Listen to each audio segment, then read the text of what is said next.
Good morning, writing people.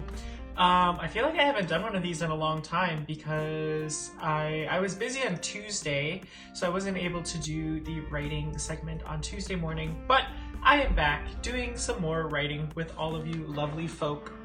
I just realized my camera's kind of not centered there. That's better. That way I'm a little more centered in the screen. Yeah, so today the plan is... So I feel like when I first started doing these streams, I had this like whole grandeur idea of like wanting to do, whatchamacallit, like a themed day. But honestly, I feel like a lot of my writing has just become like actually doing the writing and then maybe talking through some of my process of like why I'm making the decisions that I make or why I do certain things, or even just talking about like, this is kind of my idea behind this scene and now watch me try to make this scene happen. So I think I'm gonna stick with this kind of like more fluid style that I'm starting to fall into, just because it's kind of hard to come up with like a specific scene that I want to look at for a specific purpose. Like, I mean, Thursdays is supposed to be my, like I'm supposed to work on my show don't tell rule on Thursdays, but I mean, as a writer who's trying to become a better writer, that's something that I work on every day. So it's hard for me to just like focus in on that. You know, maybe if I ever went the route of doing more educational stuff, like actually having a lesson for each of these writing days, it might be a little bit easier to do something like that. But I think until that comes, I think we're just gonna stick with just me writing on screen and then all of you watching or not watching, maybe just hanging out too, up to you. So I'm gonna go ahead and jump to my screen then. Let's transition on over there. So this story that I'm working on right now is this is a different story than the one I was working on previously. I just felt like that other story, I had been working on it so much, like I had done a solid probably like 2 or 3 weeks worth of kind of intensive work on it.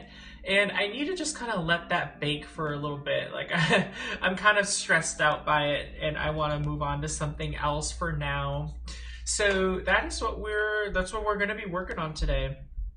Is just a different story to take my mind off of the other one. And for some of you amateur writers out there, I definitely recommend this as this shouldn't be something that you do like every day. Like you should not be switching stories every day. You need some consistency. But if you feel like you're getting to a point where you literally just can't think about your characters, you can't think about your plots anymore, you can't even like reason your way through anything for that story, I would recommend taking a break from it. I call it like the baking period, where you put all your ingredients together in the pan and you just have to let it bake sometimes. So this is my baking period for my Robin story, and now I'm working on a different story. This new story that I'm working on is based off of a dream that I had a couple months ago.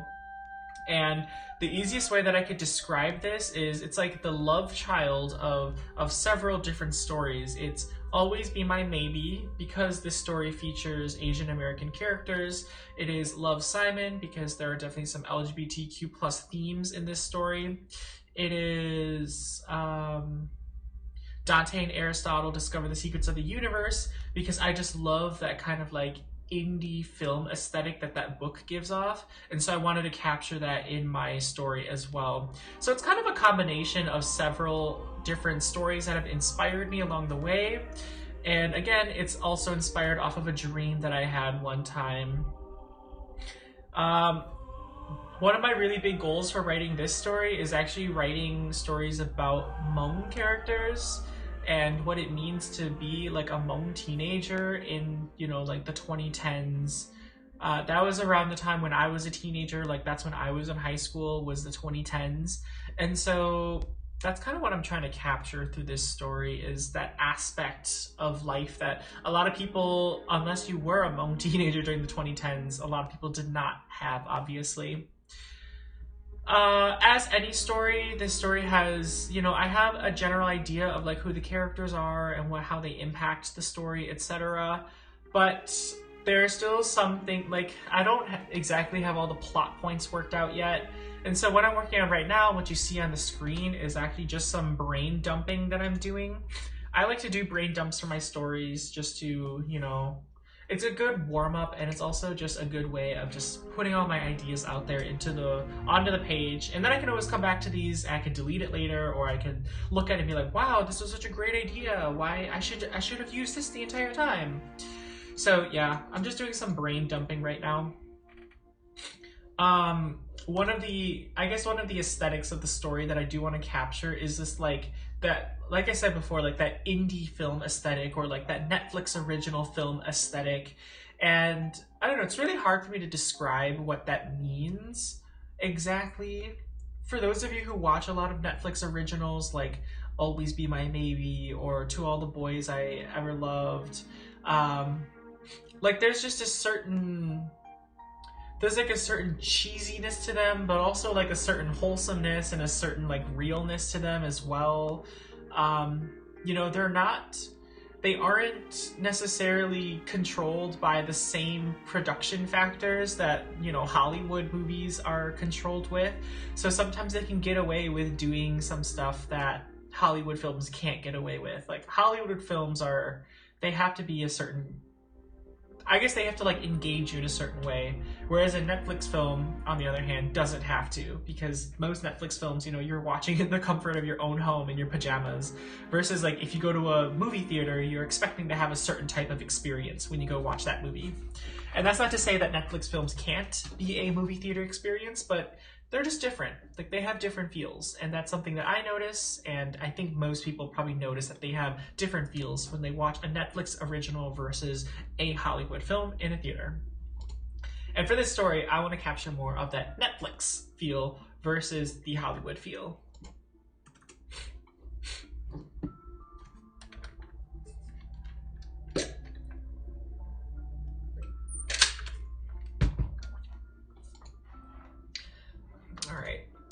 So one of the scenes one of the opening scenes, which I'm not super emotionally attached to yet, is this scene of the main character Brian and his friend Jackson.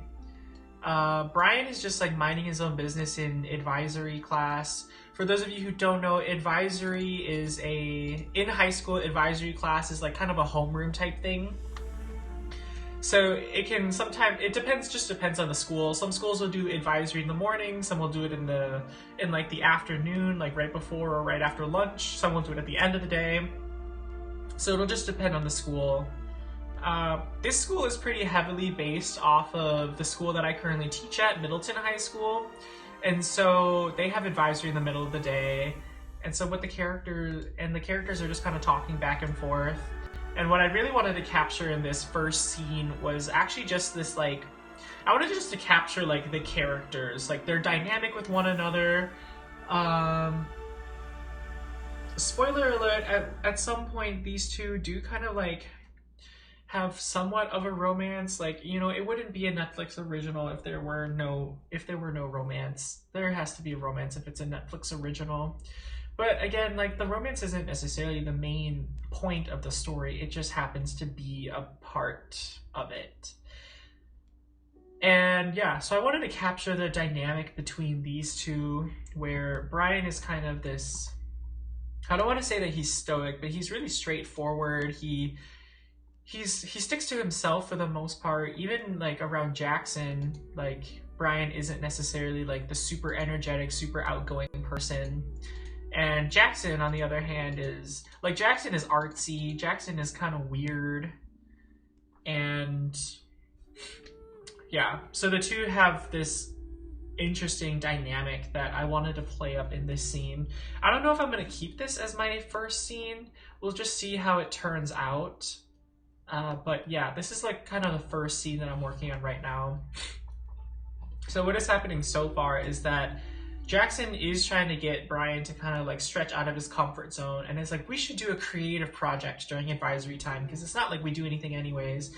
Keep in mind, Jackson isn't actually part of Brian's advisory. Jackson just comes and visits during the advisory. And so they're having this back and forth where Brian is like, I don't want to do this, I don't want to do that. And then Jackson is just like, okay, we're going to do this. And then Brian just kind of has to go along with it.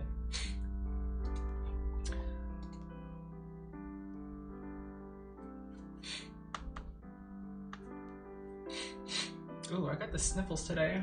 Must be an allergy day.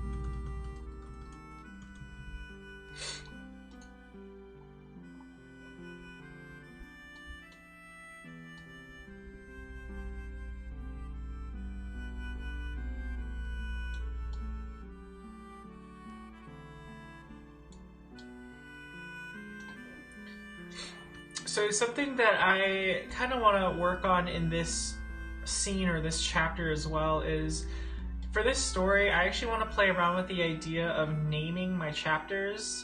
Now, I usually don't do that because I think it's a lot of work, especially if your book has like, you know, if your story has like 30 chapters, that's 30 different names you have to come up with. But I'm going to try really hard to make it actually happen in this story. And so this first chapter is called Once Upon a Time, and I want the Once Upon a Time to kind of become a motif throughout the chapter, where there's kind of this like duality between reality and fantasy. Because as we know, Once Upon a Time that's like a common trope used for typically like children's stories or fairy tales, which we know are like, they're fantasy based mostly. Like, most of them they're usually not real. So I'm trying to figure out now, like, I'm looking back through here, and I'm like, I don't think I really capture very much of like the fantasy elements of a Once Upon a Time, though I do capture a lot of the reality elements, and that's what Brian does. So I think maybe Jackson is maybe going to be the one who introduces more of these more fantastical elements into the story, or into this first chapter anyways.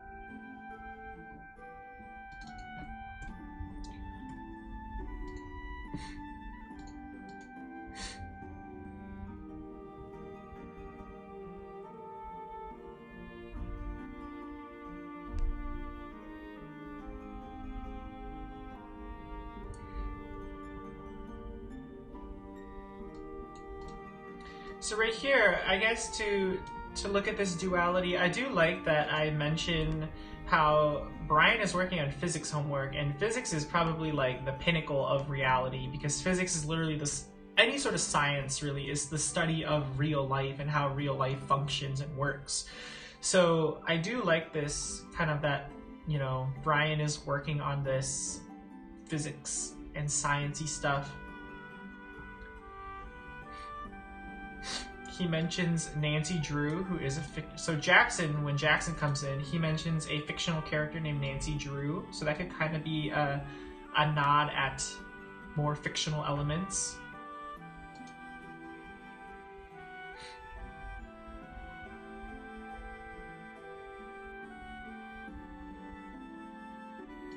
There are like 30 questions I don't get. Again, kind of that like fictional, kind of playing up what he is seeing. I'm trying to figure out where can I add in more of some like obvious fictionalization that, or some more obvious like fiction characterization from Jackson that's going to make it clear to the reader, but also is not going to be so obvious that it's like, oh, what the heck? Why is this? Oh my gosh, stranger, thank you for the like. Welcome to writing. We're just working on some stories right now. It's great. It's going great. If you have tuned into any of my other stories, this is a different story than I usually work on, but I'm taking a break from the other story.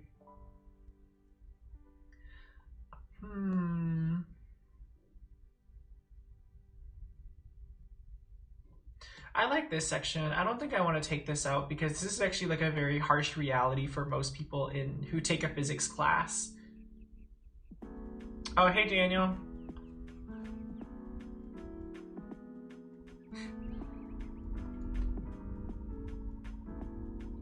Jayo, I'm surprised you're awake this early. Most high school students are not awake this early.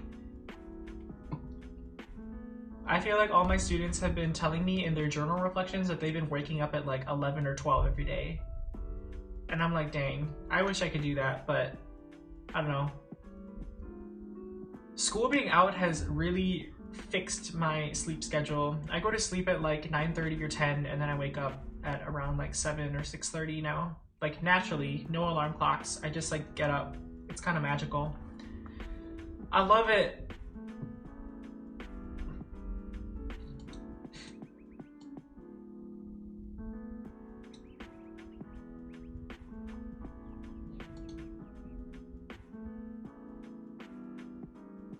Aha, this is where I'm going to add it. Boom. Once upon a time, the wonders of honors physics lulled us in with a false sense of confidence. First semester. By second semester, we're filled with hopes and dreams of what's in store. Electrics, optics, nuclear. It all seemed so promising, though I think most of us wanted nothing more than to fall back. Now, I think most of us want nothing more than to fall back into the gentle, familiar embrace of kinematics and thermodynamics.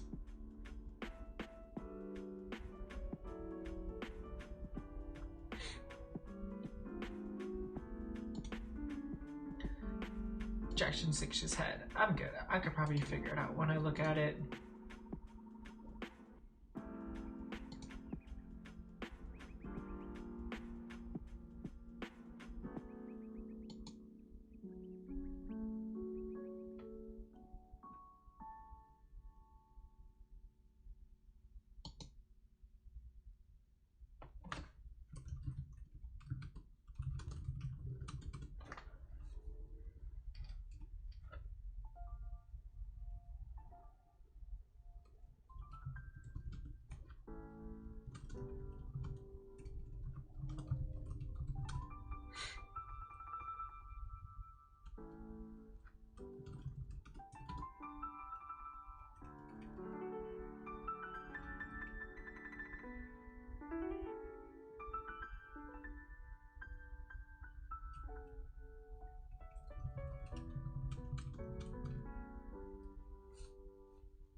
Alright, so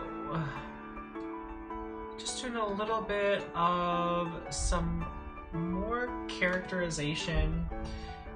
And now, from the outside, this probably looks like this is just a really random description of you know, this folder that Jackson pulls out of his backpack, but I mean, this folder actually becomes really important later on in the story. Like, this folder is kind of Jackson's, like, it's his, like, creative folder, I guess I would say. Keep in mind that this is happening in the 2010s, so this is, like, before everyone would have, you know, easy access to computers, and especially Jackson. Like, Jackson's mom works, Jackson, it comes from a single parent household, and like he has a sister who's in college, and so like his family isn't very rich, so he doesn't have his own computer or his own laptop. He usually has to go to like the library and stuff to get that kind of work done. So this folder is like his like lifeline.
more comfortable with that now.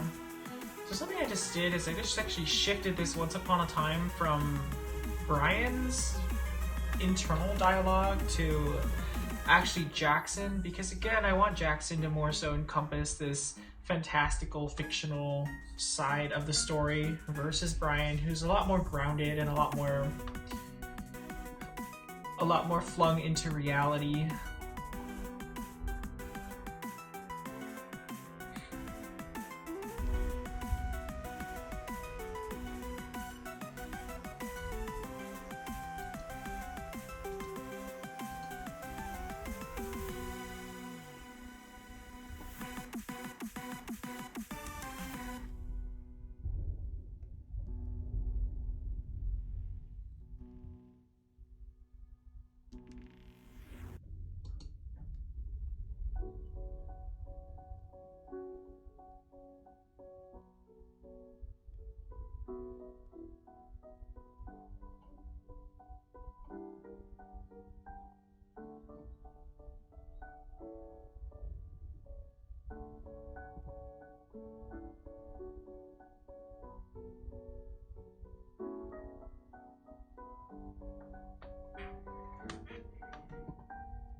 So now I'm getting this like back and forth between Jackson and Brian, and I'm trying to wonder, I don't know, I wonder how essential this is, or if I should take it out and replace it with something else. I mean, I know it eventually leads to something that's more important later, but I don't know, I'm not like super attached to it right now. I'll keep it for now and just see what happens with it.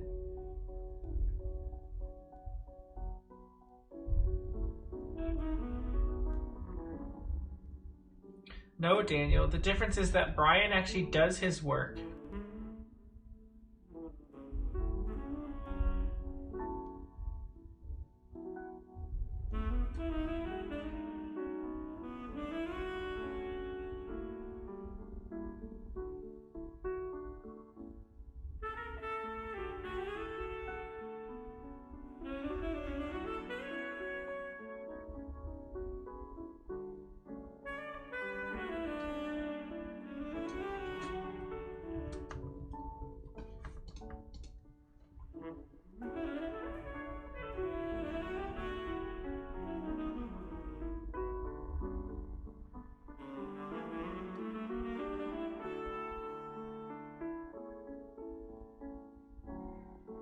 Ooh, I really like this little mini paragraph right here because we actually get some good double characterization here. We get some good characterization of Jackson for sure,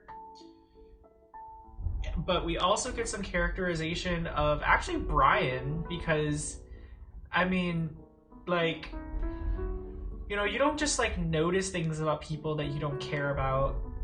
So the fact that Brian is able to notice this about Jackson is kind of indicative of their relationship and like how close they actually are. That Brian just notices that Jackson has this tendency to just kind of drift away off into space.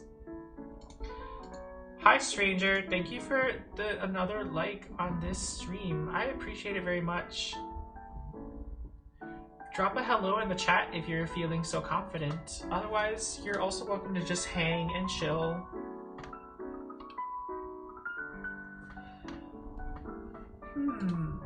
Like a candle flickering to life, reality bleeds back into its expression. I got it! I give a simple nod. We're going to write a story. The right corner of my lip tightens. You mean like how you write fan fiction? No. But yeah, I mean, it probably won't be fan fiction. And also, I don't write fan fiction anymore. I'm focusing on my OCs. What's an OC? OC, original creation. Some of my stories definitely started as fan fictions, but they're spinning in their own direction now. It's just how my process works. This is like taken directly.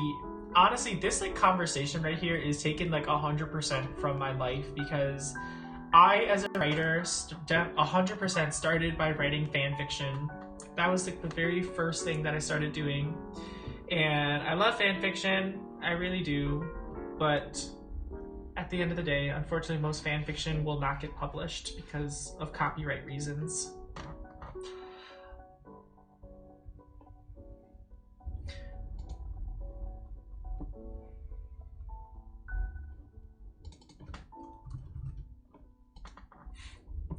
Writing seems like a lot of work. We already have to write a lot for AP Lang.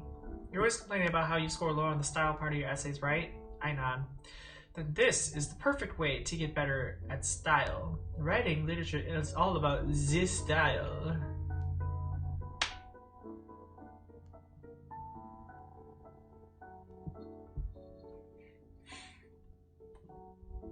And how exactly would you know that? I ask, brow raised. Right, I've been writing fan fiction since I was in the 5th grade. I've completed a NaNoWriMo, National Novel Writers Month, 3 times, and I've been told by several teachers that I have a talent for writing. Anecdotal evidence does not a writer make. His eyes brighten. See, look, you're starting to get better with style and syntax already. When Jackson gets into one of these moods, it's better just to let him fly. He's colorful like that. Like any of the 50 fan fiction projects he's lost sleep over, procrastinated real work over, and told me, this is the story I'm truly committed to. I'm certain this project will eventually fall through. Not in a bad way. He'll just lose interest and start on a different project. OC equals overpowered character. OC also means original creation. That's Reddit lingo. Although I don't know if the term OC was being used in the early 2000s, because I actually feel like OC was more of is like closer to the later 2010s. So I don't know if this was actually language that they would have been using back then. But I mean, Jackson spends a lot of time on the internet, so it makes sense that he would pick up a lot of like internet language of the time and even be kind of ahead on some of the internet language. I know I'll regret this. So how do we start? Okay, this is where I start to get a little bit like, because like Brian just kind of jumps right into this project, even though he tells Jackson that he doesn't really want to do an artsy project. He still kind of jumps into it, and that feels a little bit out of character for Brian. So I feel like I need more build up for this, because OKP, overprotective Karen like parent. What the heck? Does anyone actually use that OKP? I feel like I need more build up for this. It just feels unceremonious right now. He'll just lose interest and start on a different project.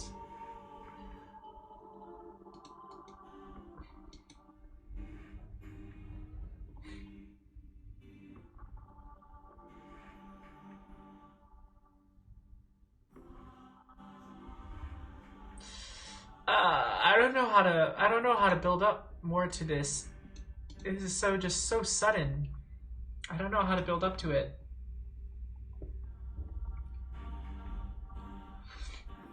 Oh my gosh, it's Monroe! Hey Monroe, good to see you. Monroe, have you been working on your own writing?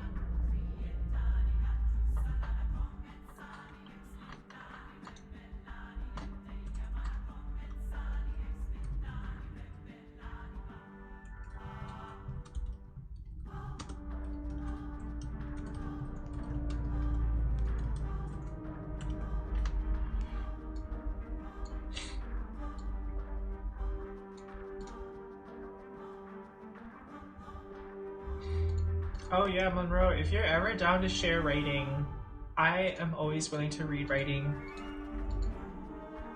I mean, I'm an English teacher, so I love reading writing and like giving feedback and stuff. It's like a thing.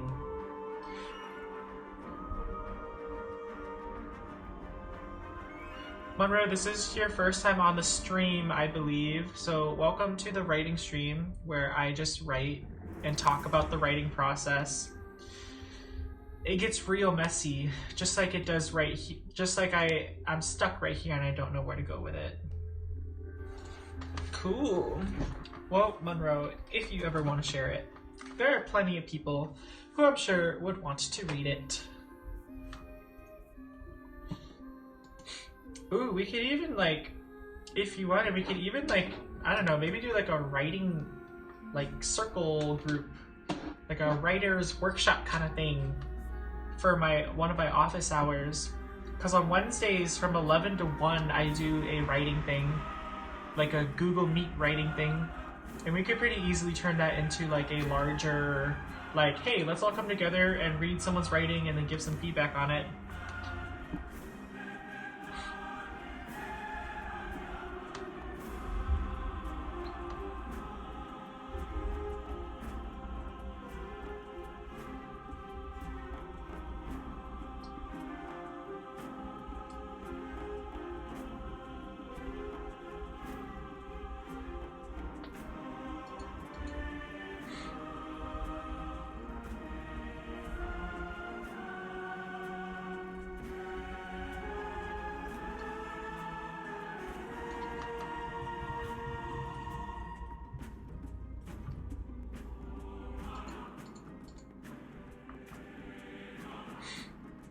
Maybe I'll start doing that for like the Wednesday writing times is like I'll just start, I don't know. We'll just start reading people's writing and giving feedback. Since it is a Google Meet, so like it'd be really easy. Like someone could just put it into like a Google Doc or something and then share it with the people who are in the group, and then we could just read it together and give some recommendations, because that's how we get better as writers, friends. We have people read our work and tell us what they think. Which, that was honestly like a really difficult thing for me to do for the longest time, because I was always, I don't know, I was always such like a shameful writer for such a long time. Like I thought that there was a lot of shame in my stories and in writing. Like I was too embarrassed to share them. But last summer I finally got over it, and a couple of my friends and I, we started a writing group, and we met once a week and just like, you know, share our writing, got some feedback, and I became such a better writer out of it, like just being able to put my work out into the world. Like I would definitely not be able to do this like live streaming with my writing if I didn't have that experience. And I just kind of like throw my writing out there all the time, and I'm just like, here it is. It's kind of bad. I'm still working on it, but here it is anyways. That's like lesson number one as a writer, though. You just have to accept that your work is always going to be like a little bit bad, and it's never going to be like 100% what you want it to be. Just because writing is a process, and you know, if you ever publish something someday, that doesn't necessarily mean that's the end of the process. I'm sure there's still going to be things that you're going to want to change eventually, but publishing is really just that step in saying like, hey, this is where my story is at for right now.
they would drift back to their phones, actually, because I feel like when I was in high school, phones weren't really a thing yet. Like, people kind of texted each other, but, like, I don't know. I guess this is where I have to decide, is this supposed to represent teenagers in 2020 or teenagers in 2010?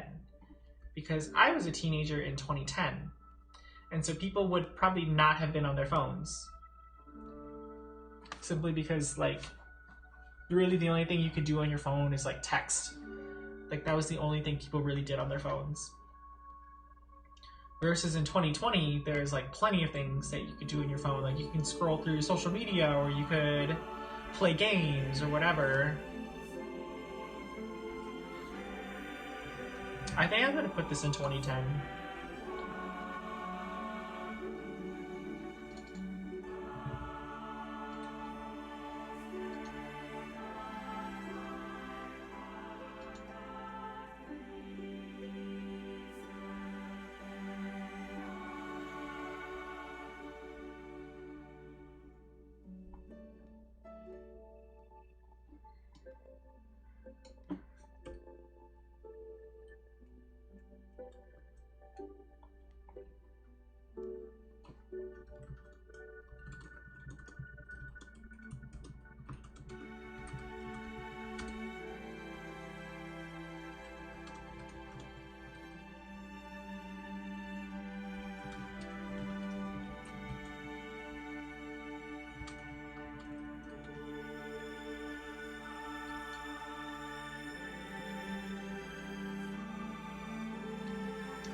I don't like this line.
I'm so hungry right now.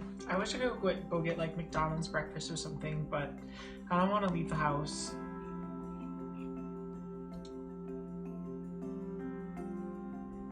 Oh, you know what'd be so good? French toast. Oh, I would fight a kindergartner for French toast. Okay, maybe not a kindergartner. Maybe like a third grader. I would fight a third grader for French toast. And like, not in a bad way either. Just like, if there was like a line to get French toast, I would like push the third grader out of the way so I could get in line.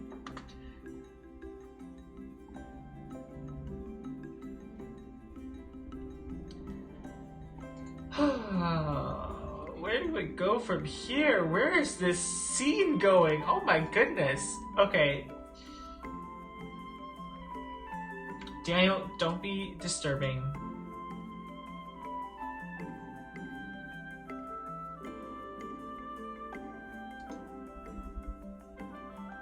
I'm removing that message. We do not talk about killing third graders on this stream. At most, you can budge them in line.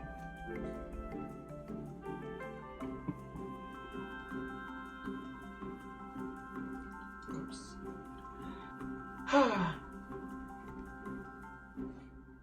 I should have had a much better idea of where this scene was going before I started writing it, because now I actually don't know how to pull it to a close.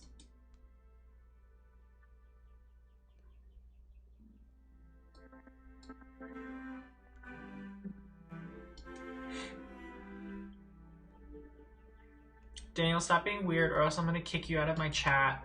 And yes, I have that power.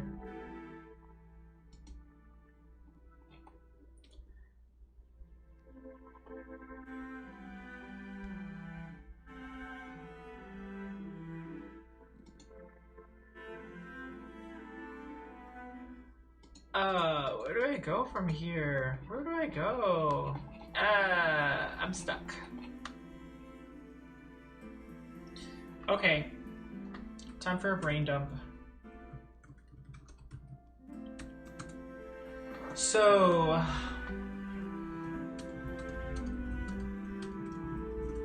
where does the scene need to go?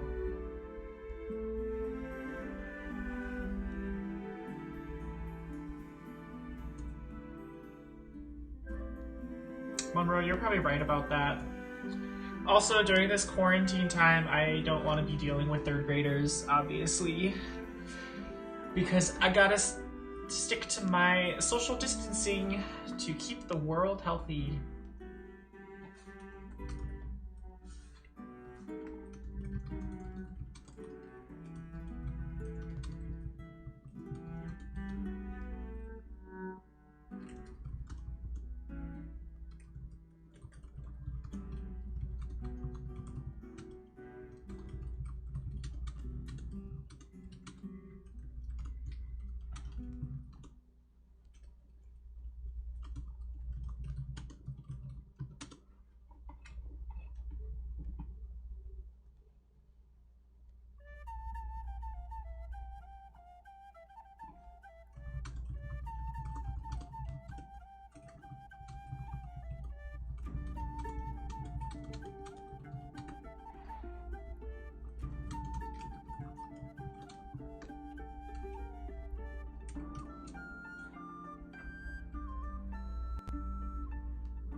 Daniel, stop writing. Stop talking about killing third graders.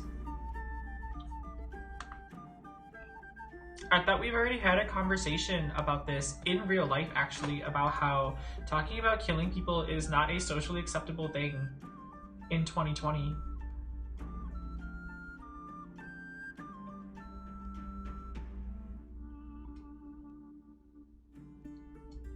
Okay, y'all, so I think this is where the scene is supposed to go. So they're supposed to continue talking about the fantasy versus reality duality. And it eventually ends with Jackson finally writing the first line of the story, which is "Once upon a time."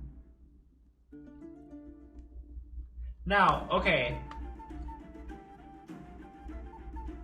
Oh. Summer music clinic got canceled. That is very sad. Oh yeah, all of like the UW stuff, like all of the summer UW stuff is canceled, which is really sad.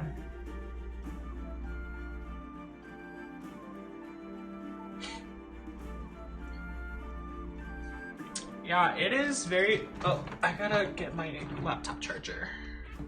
It's really unfortunate how much summer stuff is getting canceled. It is... I don't know. Like, I know it's for the safety of people and also so that way, like, we can continue to stop the spread of coronavirus, but it is pretty sad. I don't know what's gonna happen with, like, the MHS summer school. Like, I don't know if it's gonna be just, like, all done online or if it's going to be... I don't know. Also during the summer, I used to help run the Middleton Equity Institute, which is, it happens every year. Like, it's like the first week of summer break. And basically what we do is we just like get a bunch of students and teachers together, and there's like workshops and different things, and we just talk about like equity and social justice and stuff. But I don't think it's going to be happening this year because like it's looking like, first of all, it's looking like we're not going back to school. So it's going to be hard to get the word out to people. And secondly, I don't think like even if the quarantine restrictions get lifted by summer, I think it's still going to be kind of frowned upon to like gather in large groups of people still, especially organized groups. So yeah, I don't think Equity Institute is happening this summer either, which is unfortunate. But I mean, I would rather people be safe and healthy.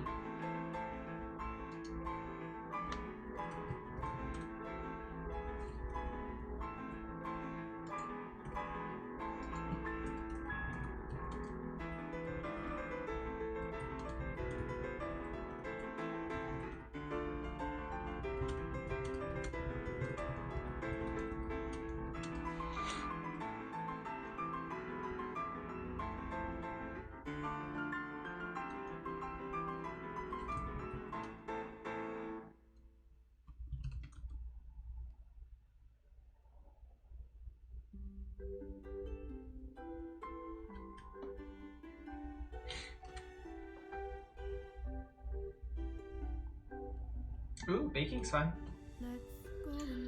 Um, Here's like one of the really unfortunate things, and like this stream is getting kind of to the end, so I'm probably gonna be cutting this stream pretty soon because I have a meeting at 10 o'clock. But like one of the really sad things, and honestly one of the things that gives me a lot of anxiety about the world right now, is that like coronavirus is really exposing a lot of like kind of systemic issues that we have in society. For example, like the lack of funding for our healthcare system, or just the fact that our healthcare system is privatized versus publicized, which is the reason why there's such a lack of resources for the healthcare system. The racial inequalities involved with everything that's happening right now, like, you know, we already have statistics that say, you know, black and brown people are living in poverty at much higher rates than any other race and ethnicity in America right now. And so like there are all these issues that are being exposed, but I feel like nothing is gonna be done about it, and that really bothers me. And it honestly weighs very heavily on my heart, like most days. I don't know. And it's frustrating to like go through social media because like, I don't know, my social media is a very interesting mix because prior to going to college, I was mostly friends with like very religious and like semi-conservative people. So I'll see kind of like a mix of things on my social media pages, especially my Facebook feed, where it's like, yep, I have some very like liberal progressive friends, I have some very like kind of conservative religious friends who all have very differing views on this topic. But I guess what bothers me the most is that people who are trying to like make this situation apolitical, meaning they're trying to like take all the politics out of everything, where they're like, oh my gosh, we have to stop talking about race and stop talking about like blah blah blah blah blah, like poverty and things. Like, it's just a sickness affects everyone and we need to just come together. And I'm like, but that's not really the point. Like, this sickness is actually exposing all of our issues like racism and like, you know, economic disparities. And we need to, like, the way that we come together is we have to figure out a better way to handle this, not only when there's a pandemic going on, but when society is just, you know, having a regular day-to-day, like, I don't know.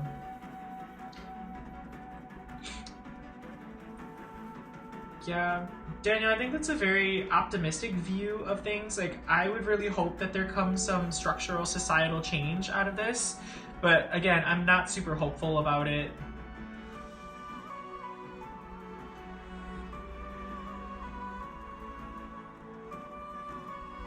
Yeah, Monroe, that's very true. It's just exposing all of the stuff that has always been broken. And, like, yeah.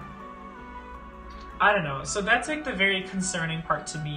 And it's, like, it's hard for me to have conversations about this because, like, people do see me as, like, a very kind of, like, social justice person.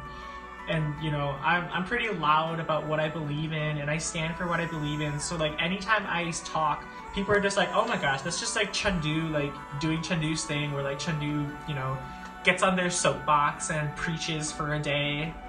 And so, like, I feel like no one takes me seriously when I talk about this stuff, but I don't know, it's like, really frustrating and disheartening.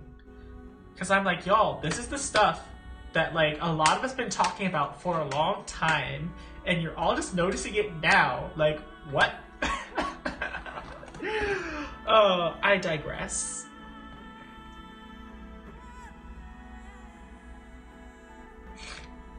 Yeah, I really hope that's the case, Daniel, that as, like, people's views change, that the power dynamic will eventually change. And for sure, I think this has been up and coming, because I think the first kind of big shift in people's views about the power dynamics right now have actually started back with the like the Trump presidential campaign, and like when Trump won the election, but he won by electoral votes versus winning by populist votes. And then also right after that, then it was all like the Facebook stuff that came out, and it's like, oh, like Facebook sold a bunch of information to this offshore, you know, advertising group. So there is definitely, there's so much out there that needs to continue to be exposed. And I guess that's one of the silver linings of coronavirus, is that it's exposing a lot of these corrupt power dynamics. All right, folks. I have really enjoyed this. You know that I always really enjoy these kind of more political justice talks and talks about philosophy. I have to run to a teacher meeting. I will be back in my office hour right after the teacher meeting, though. So if you would like to continue talking about this, it's an open office hour. I mean, if some of my English 11 students show up and they want to talk about English 11, I'll have to talk about English 11. But again, it's just an open office hour, so like anyone is welcome to that office hour. I hope, if I don't see you two at my later office hour, I hope you both have a wonderful day. Remember that tomorrow we do have our advisory office hour as well, so be sure to tune in for that. It'll be fun. All right, y'all. Bye, and I will see you later.